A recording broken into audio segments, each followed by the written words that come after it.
gave me the script at the end of the meeting, and I was leaving the following morning, and he said, I want you to read the script tonight and tell me what you think about it before you leave. And I realized that most of the really horrible special effects didn't happen to my character. So I was thinking, oh, well, that's okay then. All I really have to do is be scared and scream.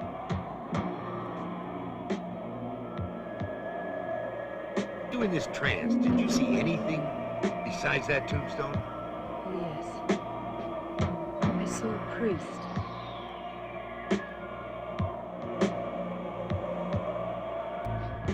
This film is just so atmospheric. It just grabs you and holds you.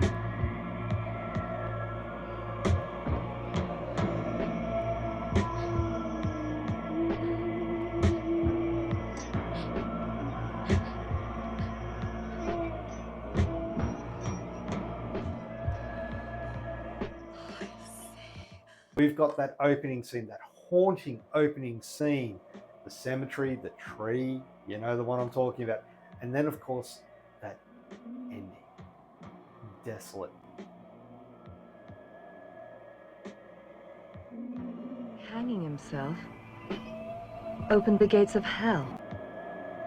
The history of horror is stolen and recycled by an American market who are great launderers and thieves. Horror is pure fantasy. Horror is fear, but a fear of dreams.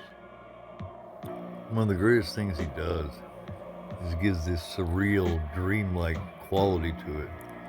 And you don't mind, you know what I mean? You don't mind, even if it seems unrealistic at times, you don't mind because it's such a spell over you. It's a great experience. You can just feel the artistic, you know, you just feel the artistry.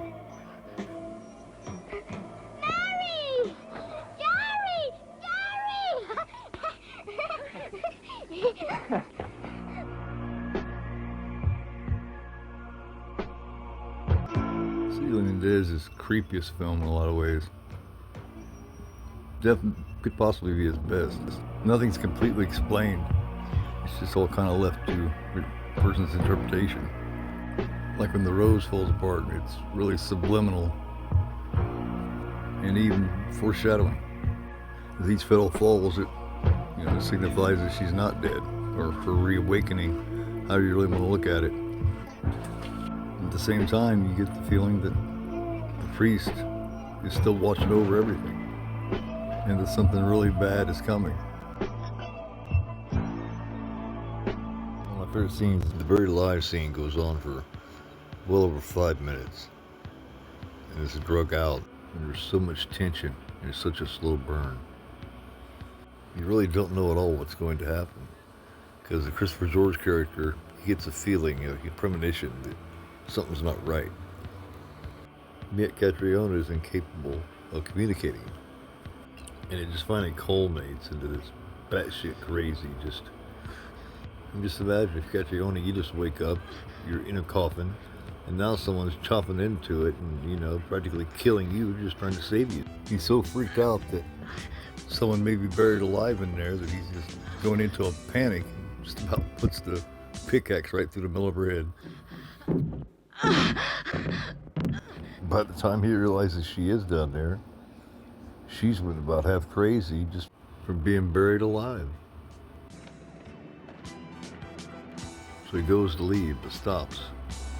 And plus, there's something telling him, something's wrong. Plus, he thought he heard a couple little noises, but, he's just kind of brushed it off as his imagination. That spidey sense is overwhelming him now. He can't get over this feeling that she's alive down there. Something is wrong. A lot of the gore, there's almost a campiness to it, and I really enjoyed the storylines. But he says, nah, that's just my imagination, my paranoia. Or is it? Man, just imagine being buried alive like that. Just frantically and desperately digging, trying to get the hell out of there. And the last thing she remembered was being, doing that seance. Now she's buried alive. So what do you do in that situation? You desperately try to dig and claw your way out. But she's not buried yet. She doesn't know that. Stress and the trauma overwhelms her, and she passes out. But he can't shake that feeling, so he's got to go investigate. I think about Lucio Fulci. I think of a total artist. I mean, his movies, they just transport you to a different time. It's a really odd feeling. But as a horror fan, it's super cool. Oh my God. City of the Living Dead. This is not one that I've watched as often as Zombie Slash Rating, but it still sticks with me after many, many years. A very large personality, friend of Lucio's, went to London looking for a blonde, blue-eyed, slightly Hitchcockian type actress.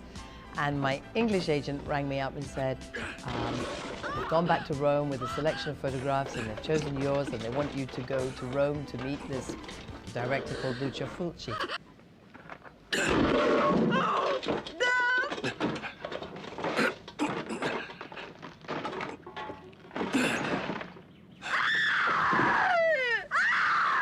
Tweed trousers, and of course he had his pipe. And he didn't actually say terribly much. He often didn't say terribly much.